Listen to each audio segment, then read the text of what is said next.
Varicose wine సమస్యతో బాధపడుతున్నారు. Best చికిత్సను అందించే భారతదేశంలోని ఏకైక హాస్పిటల్ ఆవిస్.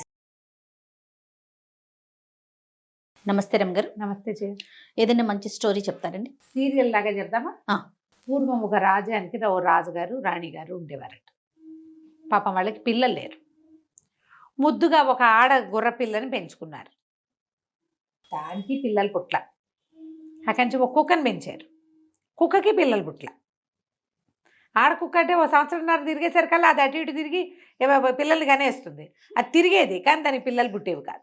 ఉచిత IVF IUI కన్సల్టేషన్, ఉచిత అల్ట్రాసౌండ్ స్కాన్. 49 అంటే సంతానం, 49 అంటే సంతోషం. కుక్కకి పిల్లలు పుట్ల, గుర్రానికి పిల్లలు పుట్ల, రాజుగారికి రాణిగారికి కూడా పిల్లలు లేరు. ఆ కాలం ఏంటంటే రాజ కుటుంబమే రాజులుగా ఉండాలి. ఆయనకి కజిన్స్ కూడా లేరు. ముందు ఫస్ట్ కజిన్స్ అందరికీ ఎవరి రాజ్యాలు వాళ్ళకు ఉన్నాయి. కొంతమంది ఒకళ్ళిద్దరు ఏం చెప్పారంటే వాళ్ళ కజిన్స్లో ఎవరి పిల్లనైనా తెచ్చుకుని పెంచుకోండి, మరి మీకు సంతానం కలుగుతుంది అంటే. తెచ్చుకుని పెంచుకున్న కుక్కని గుర్రాన్ని వీడి పుట్టలేదు, మళ్ళీ వాడిని తెస్తే వాడికి ఏమవుతుందో అందుకని అట్లా తేలేదట. సరే ఏం చేశారు, కొంచెం రోజులు గడుస్తూ ఉన్నాయి. గడుస్తుంటే బాగా ఆలోచించి రాజుగారు పెద్ద చాటింపేశారు.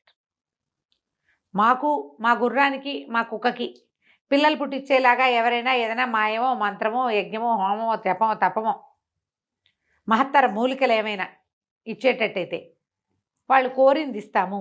వాళ్ళతో పాటు గుర్రానికి కుక్కకి కూడా మరి వాటికి కూడా సంతాన సాఫల్యం లేకపోతే ఒక జీవి వృధా కదా జయ. ఓకే. ఆడ జీవితం వృధా కదా, వాటికి సంతానం ఉండాలి. సరే ఆ వారా వీరా వచ్చారు, మందన్నారు, మంత్రం అన్నారు, మాకన్నారు, ఏమీ కాలేదు. ఇలా కొంతకాలం గడిచిన తర్వాత ఒకరోజు ఒక సన్యాసి వచ్చాడు. సన్యాసి వస్తే ఆ సన్యాసి రాజుగారి దగ్గరికి, అంతకుముందు వచ్చిన వాళ్ళందరూ ఏవో అవి ఇవి చేయించారు, ఏమీ ఫలించలేదు. వీళ్ళకి ఒక విసుగు పుట్టింది.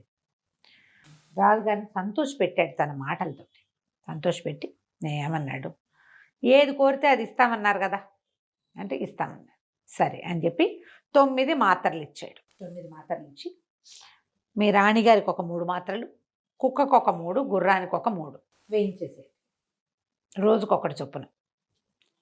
3 నెలలు తిరిగేసరికి రాణిగారికి ఒక కొడుకు, గుర్రానికి ఒక పిల్ల, కుక్కకు ఒక పిల్ల పుడతాయి. ఆ రెండింటికి ఆడపిల్లలు, ఈమెకి మగపిల్ల. ఏదో ఒక పిల్ల. పిల్ల అంటే ఆడపిల్ల కదా? కాదు. ఓకే. పిల్ల అంటే గుర్ర పిల్లని, ఆడపిల్ల మగపిల్ల ఏదో ఒక పిల్ల కుమారుడు కలుగుతాడు. నెల తిరిగాక మళ్ళీ రాణిగారికి ఒక కొడుకు, కుక్కకు ఒక పిల్ల, గుర్రానికి ఒక పిల్ల పుడతాయి. విని వాళ్ళు విచిత్రంగా చూస్తున్నారు, ఏమిటి ఏం చెప్తున్నాడు ఈయనని. Question mark. 3వ నెలలో మళ్ళీ రాణిగారికి ఒక కుమారుడు, గుర్రానికి ఒక పిల్ల, కుక్కకు ఒక పిల్ల పుడతాయి. నెల ఒక గ్యాప్తో, ఒక 1 నెల గ్యాప్తో నీకు 3 కుమారులు, గుర్రానికి 3 పిల్లలు, కుక్కకి 3 పిల్లలు పుడతాయి. నేను ఎప్పుడు వచ్చినా ఓ పిల్లని, ఓ గుర్ర పిల్లని, ఒక్కొక్క పిల్లని నాకు ఇచ్చేయాలి అంతే. ఒక్కసారి వస్తాడా? ఎప్పుడు వచ్చినా ఇచ్చేస్తానే ఉండాలి? ఎప్పుడో వస్తా, నేను వచ్చినప్పుడు వచ్చేస్తాడా? నేను ఎప్పుడు వస్తే అప్పుడు ఒక పిల్లాడిని ఇవ్వాలి నాకు. పిల్లాడితో పాటు ఒక కుక్క, ఓ గుర్రం కూడా. రైట్. నా వల్ల కలిగిన సంతానం, నేను ఇచ్చిన మందు వల్ల. ఇది ఒక మంత్రం అని, మాయని వీళ్ళని నమ్మించాడు. వినే జనమంతా 3వ నెలలో కుక్కకో గుర్రానికో పిల్లలు పుడితే ఓకే. రాణిగారికి 3 నెలలకే పిల్లాడేట పుడతాడు, గర్భం 9 నెలలు కదా. ఈయనేదో మాయ మంత్రం వేస్తాడు. 6వ నెల వచ్చేసరికి మాత్ర వేసుకున్న 6వ నెలకి 3 కుమారులు ఉంటారు రాణిగారి దగ్గర. ఎలాగైనా సంతానం కావాలి, ఈ రాజ్యానికి వారసులు కావాలి. అలా ఆలోచించుకున్నారు. ఈ పని చెయ్యాలో వద్దో తెలియలే. పైగా పిల్లాడిని పుట్టాడు, బాగానే ఉంది, ఇచ్చేయడం ఎట్టా? ఓ 2 పూటలు గింజుకున్నారు. అక్కడి నుంచి మంత్రి గారు వాళ్ళు వీళ్ళు అన్నారు, అసలు ఇది జరుగుతుందండి, ఏమిటో వింతగా చెప్తున్నాడు, ఇది బహువింత. కుక్కకి 3 నెలలు 4 నెలల గర్భంతో పుట్టేస్తాయి పిల్లలు, గుర్రాలకు పుట్టమనుకుంటా. గుర్రానికి ఇంకొంచెం టైం కావాలనుకుంటున్నాను నేను, నాకు తెలిసినంత మటుకు. మనుషులకి 10 నెలలు కావాలి, మనకు ఎలాగో తెలుసు. ఇది వింత. జరిగితే ఆశ్చర్యం, జరిగింది అనుకో 3 పిల్లలు కదా, మరి ఒక పిల్లాన్ని ఇద్దాం పోని, పిల్లాన్ని ఇచ్చేద్దాం పోనీ అని రాజు రాణిని ఒప్పించారు. సరే సన్యాసి మాట ఒప్పుకొని వీళ్ళు బాగా ఆలోచించుకుని సరే మాత్రలు తీసుకున్నారు. 3 మాత్రలు రాణిగారికి తినిపించేశారు, వేసేసుకున్నారు. కుక్కకి 3 మాత్రలు తినిపించారు, గుర్రానికి 3 మాత్రలు మింగించారు.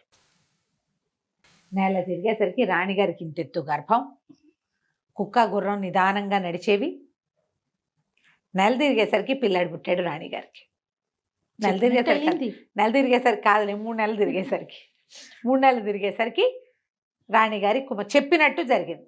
ఒక కుమారుడు పుట్టగానే దానికో పిల్ల దీనికో పిల్ల పుట్టేసరికి జనం అంతా సంతోషించారు. ఇంకేముంది, నిజం జరిగింది. మాతలు మింగితే ఏమవుతుంది అనుకున్నారు వీళ్ళు. చూద్దాం పిల్లలు పుట్టినప్పటి సంగతి కదా. 3 నెలలు అయింది, పిల్లాడు పుట్టాడు. నెల తిరిగేసరికల్లా రాణిగారు మళ్ళీ ప్రసవించింది ఇంకో కొడుకు. కుక్క ప్రసవించింది, దానికో పిల్ల. గుర్రం ప్రసవించింది, దానికి ఇంకో పిల్ల. ఇంకో నెల తిరిగేసరికల్లా రాణిగారికి 3వ కుమారుడు కలిగాడు. చక్కగా అచ్చుకుద్దినట్టు ఒకేలా ఉన్నారు పిల్లలు.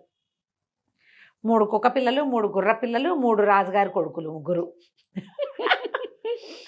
చక్కగా పిల్లల్ని సంతోషంగా పెంచుకున్నారు. ఈ పిల్లలు పుట్టిన సందర్భంలో దేశం అంతా పండగలు చేసుకున్నారు. కుక్క గుర్రం తమ జీవన సాఫల్యం లభించినందుకు ఎంతో సంతోషంగా హాయిగా తిరుగుతూ ఉండేది. సరే, చాలా రోజులు గడిచింది. పిల్లలు కొంచెం పెద్దవాళ్ళు అయ్యారు. ఆ సన్యాసి రాలేదు ఎప్పటికీ. సరే, పెద్దవాళ్ళు అయిపోతున్నారు. ఇప్పుడు ఎక్కడ మర్చిపోయారు వీళ్ళు.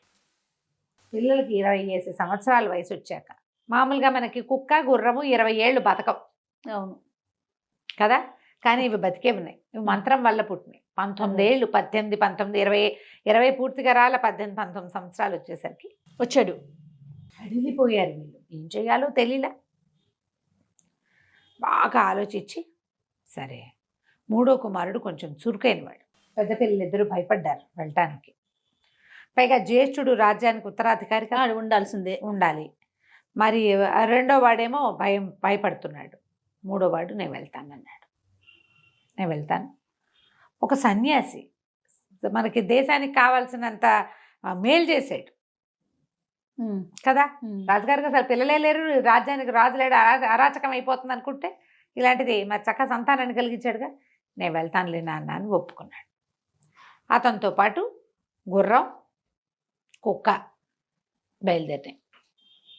ఈ సన్యాసి వీళ్ళని తీసుకుని ఎక్కడికో తీసుకెళ్ళాడు. ఏదో ఒక కొండ ఎక్కిచ్చాడు. కొండంతా ఎక్కారు. ఎక్కాక ఆ కుర్రాడికి చెప్పాడు, అబ్బాయి ఆ కింద చూడు, అక్కడ ఒక ఆశ్రమంలాగా, ఒక కోటలాగా, ఒక ఇల్లులాగా కనపడుతోంది అన్నాడు. ఇట్లా చూస్తున్నాడు వీడు. చూస్తుంటే ఈ కొండ దిగిపెట్టు. దిగెళ్ళి అక్కడ లోపల మేకలు ఉన్నాయి. మొదటి 2 మేకలు ఉంటాయి. మేకలకి గడ్డి, తర్వాత కోళ్ళు ఉంటాయి. కోళ్ళకి మేతే. తలుపు తీయద్దు, బయటే కూర్చో నేను వచ్చేదాకా అని చెప్పాడు. మేకలకి గడ్డి, కోళ్ళకి మేత వేయాలి. నేను వచ్చేదాకా అక్కడే ఉండు, నువ్వు తలుపు తీసుకుని మాత్రం లోపలికి వెళ్ళద్దు. వీడికి అర్థం కాలే. ఇక్కడ దాకా వెంట పెట్టి తీసుకొచ్చిన వాడు ఇదంతా తీసుకెళ్ళకుండా, పైగా ఈయన సన్యాసి, ఈయనకి మేకలేమిటి కోళ్ళేమిటి, మేకలేమిటి కోళ్ళేమిటి, వింతగా ఉంది కదా. సరేనన్నాడు. సరేనని చూస్తూ ఉండగానే అతను దిగెళ్ళిపోయాడు సన్యాసి. ఈ కుర్రాడికి అనిపించింది, నేను సన్యాసిని చూశాను, దిగెళ్తున్నవాడు సన్యాసి లాగా లేడు అనిపించింది. తెలియలా, కానీ ఏదో తేడా కొడుతుంది. ఆ కంచి వీడు దిగటం మొదలు పెడితే అమ్మ ఎంత కష్టమైందో ఆ దిగటం. ఎక్కేటప్పుడు బాగానే ఎక్కేశారు. పెద్ద ఏరు అడ్డం వచ్చింది. ఏం చెయ్యాలో తెలియలా. ఏరు ఎట్టా దాటాలి? ఆ కంచి ఎద్దేశాడు. గుర్రం మీద కూర్చుని కుక్కని ఎత్తుకుని కూర్చున్నాడు. గుర్రము కుక్కని వీడిని మోసుకుంటూ ఏరు దాటిచ్చింది. ఆ పెద్ద భవనం లాంటిది అది, కొంచెం పాతగా కనపడుతోంది. ఆ భవనం దగ్గరికి వెళ్ళాడు. సరే, దూరం నుంచి చూసేసరికి తెలిసింది. కుక్కని గుర్రాన్ని వెంబడి పెట్టుకుని వెళ్ళాడు. అక్కడ ఒక మేకలు కనపడుతున్నాయి 2. ఏం చేశాడు వీడు? అది చూస్తే గడ్డి మేటు కూడా అక్కడే ఉంది. ఏం చెప్పాడు? మేకలకు గడ్డి వేయాలి, కోళ్ళకి దాణా వేయాలి. ఆ గడ్డి మేటు తీసి ఇట మేకల ముందు వేసేసరికి ఆ గడ్డి మేటు 3 తోడేళ్లుగా మారిపోయింది. అయ్యో, మారిపోయేసరికల్లా వీడి మీదకి వచ్చేసేదే. ఎప్పుడైతే వీడి పక్కన కుక్క ఉంది కదా, ఆ కుక్క కాస్త ఒక్క ఉదుటన, వేట కుక్క అది, ఒక్క ఉదుటన తోడేళ్ల మీదకి దూకింది. అవి తిరగబడేసరికి భయం వేస్తే దొరికిపోయేవాడు. కుర్రాడు భయపడితే దొరికేసేవాడు. కుక్క మీద పడేసరికల్లా వాళ్ళు ఆ తోడేళ్ళు 3, ఈమె 2 మేకలు 3 మేకలు ఉన్నాయి అక్కడ. మేకల్ని మెడకరుచుకుని అడవిలోకి పరిగెత్తేసింది. నిర్ఘాంతపోయాడు. గుర్రము బెదిరింది, కుక్క బెదిరింది, కానీ అది గై గై గై గైమని అరుస్తాయి కుక్కలు చాలా సేపటి దాకా. వీడికి అదురొచ్చేసింది పిల్లాడికి. ముందు సన్యాసి ఏం చెప్పాడు, నువ్వు తలుపు తీయకుండా ఉండాలి, తలుపు తీస్తే చచ్చారే మీ ముగ్గురు అన్నాడు. ఏదో జరుగుతుందని అర్థమవుతోంది వీడికి. అక్కడి నుంచి ఏం చేశాడు, కోళ్ళు కనపడుతున్నాయి. ఒక పక్కన ఇంత బుట్టలో దాణా పైన ధాన్యం కనిపిస్తుంది. ఆ ధాన్యం తీసాడు.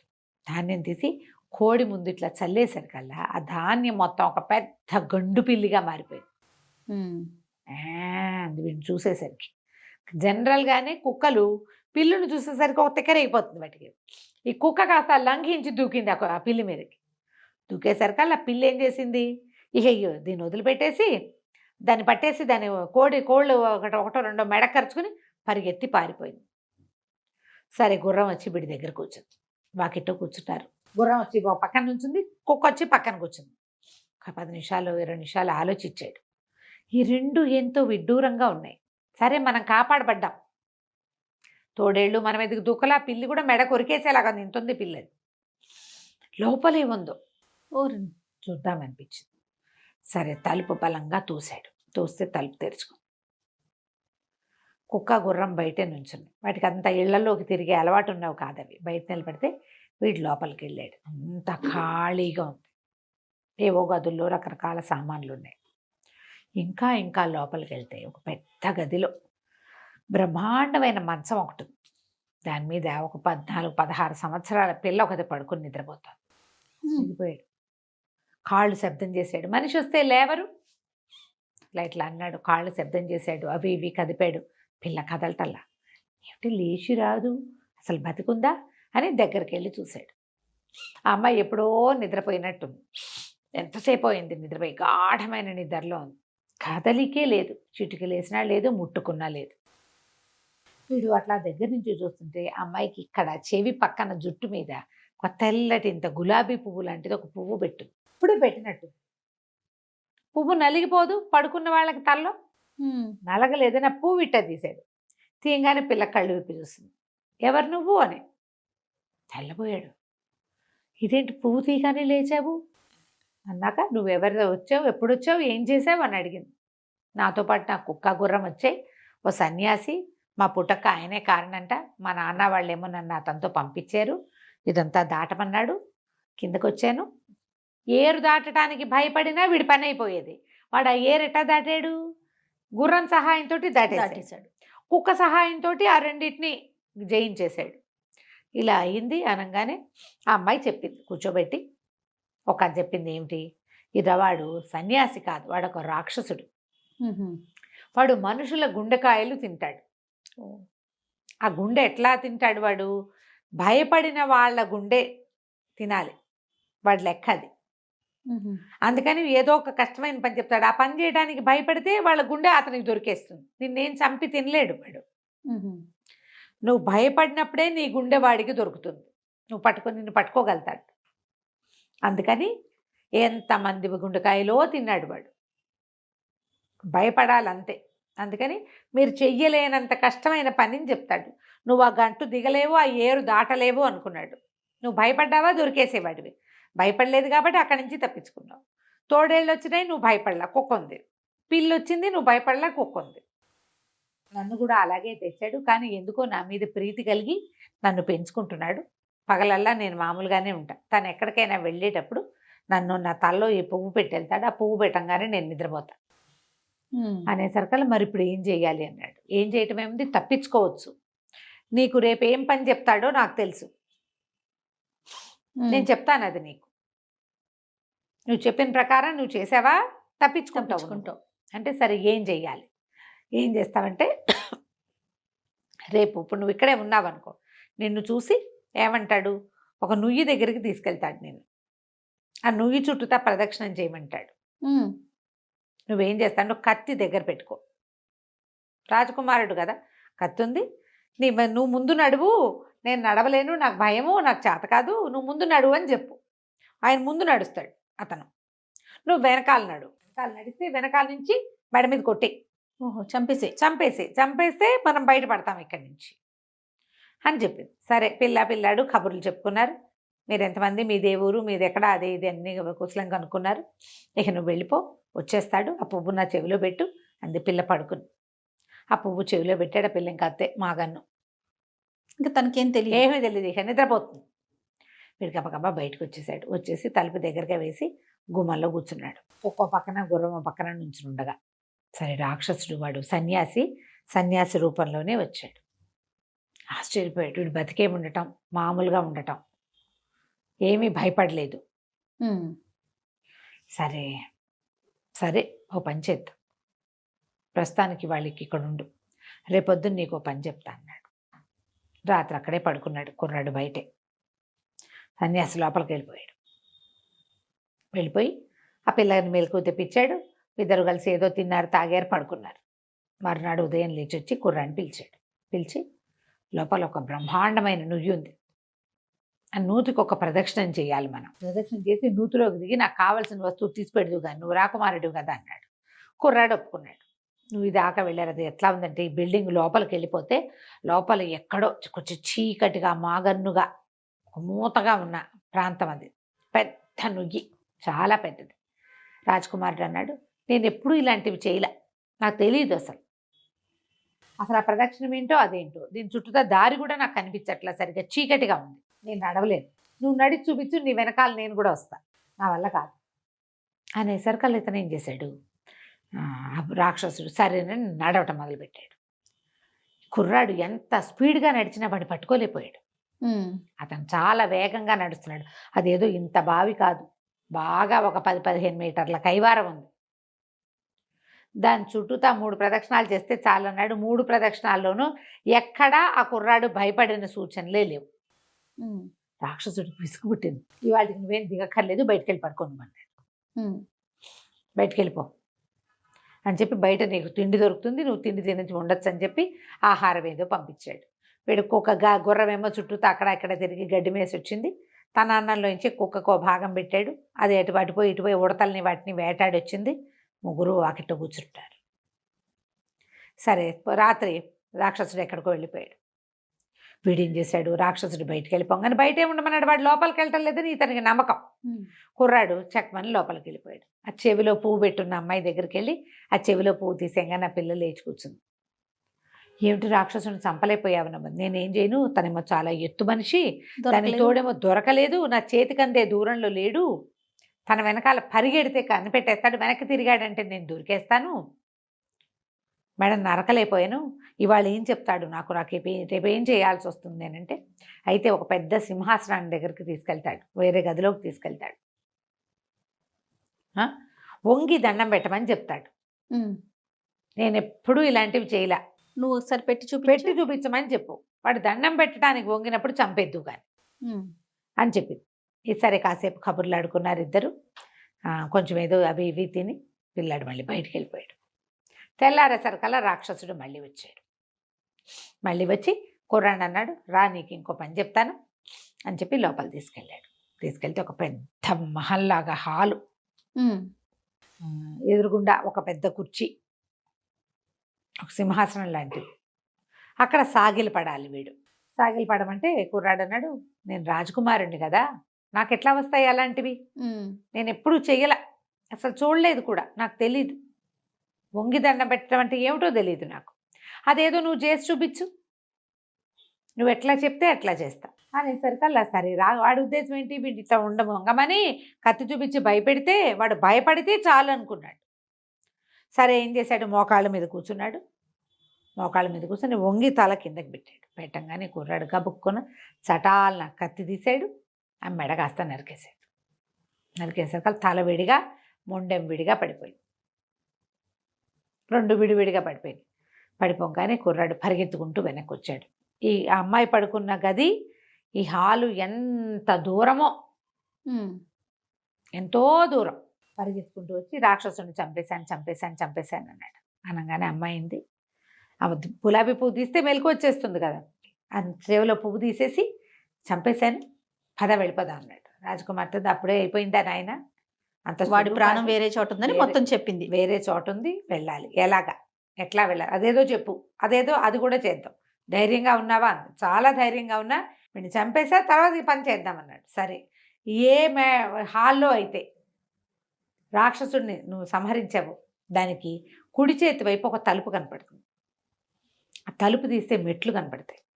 ఆ మెట్లన్నీ దిగితే వరుసగా 9 గదులు కనపడతాయి.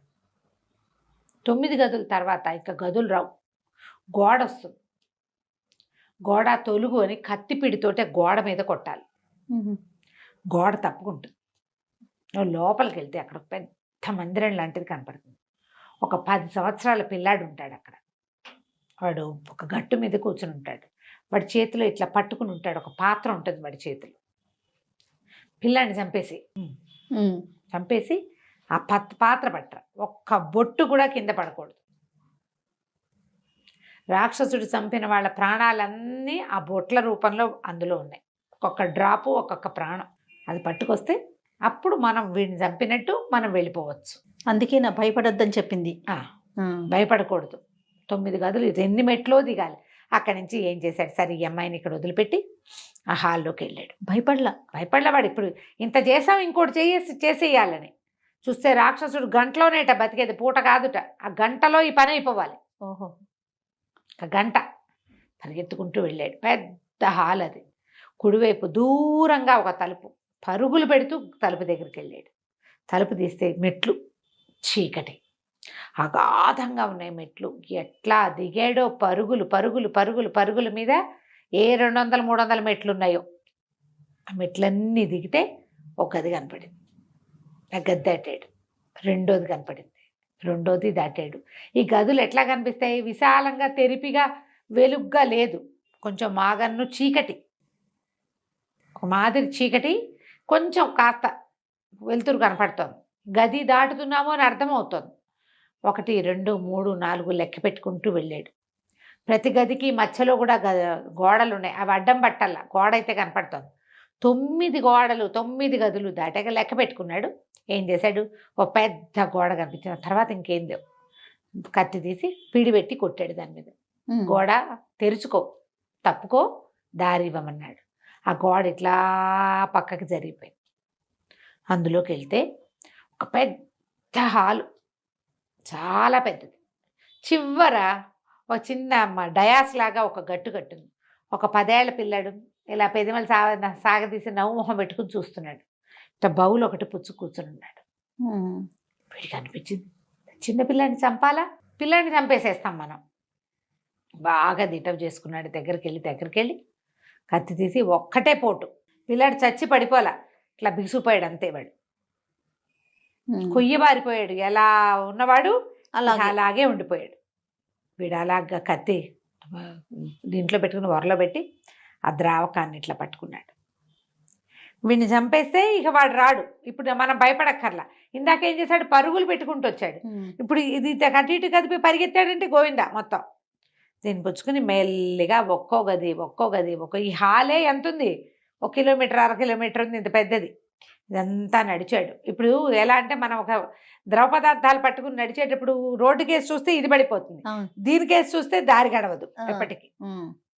మెల్లిగా నడుచుకుంటూ వచ్చాడు. ఆ గోడ తప్పుకునే ఉంది, అదేమి సరే మామూలుగా అయిపోలే. ఆ గోడ దాటి 1, 2, 3 లెక్క పెట్టుకుంటూ 9 గదులు దాటాడు. మెట్లు వచ్చాయి. ఇందాక 300 మెట్లు దిగేశాడు. ఇప్పుడు ఎక్కాలి. ఇది పుచ్చుకొని ఒక్కో మెట్టు నిదానంగా దీని మీదే దృష్టి పెట్టుకుని చుక్క పడనివ్వకుండా తెమ్మంది. ఈ చుక్క మొత్తం పుచ్చుకెళ్ళాడు. ఎంత సమయం పట్టిందో. వచ్చేటప్పుడు గంటలో మొత్తం క్రియంతా చేసేది. ఇప్పుడు 3 గంటలు పట్టింది ఈ ప్రోగ్రామ్కి. సాయంకాలం అయిపోతుంది. అక్కడి నుంచి అమ్మాయి తొందరగా చీకటి పడితే మన ప్రయోజనం, చీకటి రాత్రి అయిందంటే ప్రయోజనం సిద్ధించదు అని చెప్పి ఇది ఆ ద్రావకాన్ని పుచ్చుకుని నువ్వు నాతో రా అని తీసుకెళ్ళింది. ఏ హాల్లో ఈ రాక్షసుడు చచ్చిపోయాడో దానికి పెడగా ఒక పెద్ద హాల్ ఉంది. అందులో 1000కి పైగా శవాలు ఉన్నాయి. ఈ రాక్షసుడు గుండెకాయలు తీసేసిన వాడు.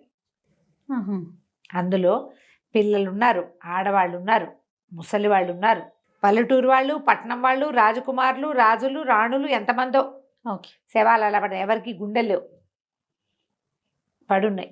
పిల్ల ఏం చేసింది, ఒక్కో వేలు ముంచి ఒక్కో బొట్టు ఒక్కొక్క శవం మీద వేసింది.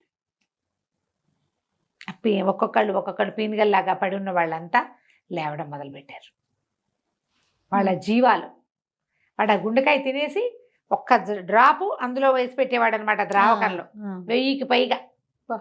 చీకటి పడే లోపల ఇద్దరు కలిసి ఒక్కో చుక్క వేసి శవాలన్నిటి మీద లేవదీశారు. అందరూ ఆశ్చర్యపోయారు, బతికే ఉన్నావా అని. అందులో ఒకడు కొన్ని వందల సంవత్సరాల క్రితం వచ్చిన వాళ్ళు కూడా ఉన్నారు. ఎప్పుడో 100 ఏళ్ళ నుంచి 100 ఏళ్ల క్రితం వాడు వాళ్ళ ఊరు పోయి ఏం చేస్తాడో తెలియదు. కానీ మాది ఫలానా ఊరు ఫలానా ప్రాంతం అని మాట్లాడుకున్నారు. అందరూ బోల్డని కృతజ్ఞతలు చెప్పారు.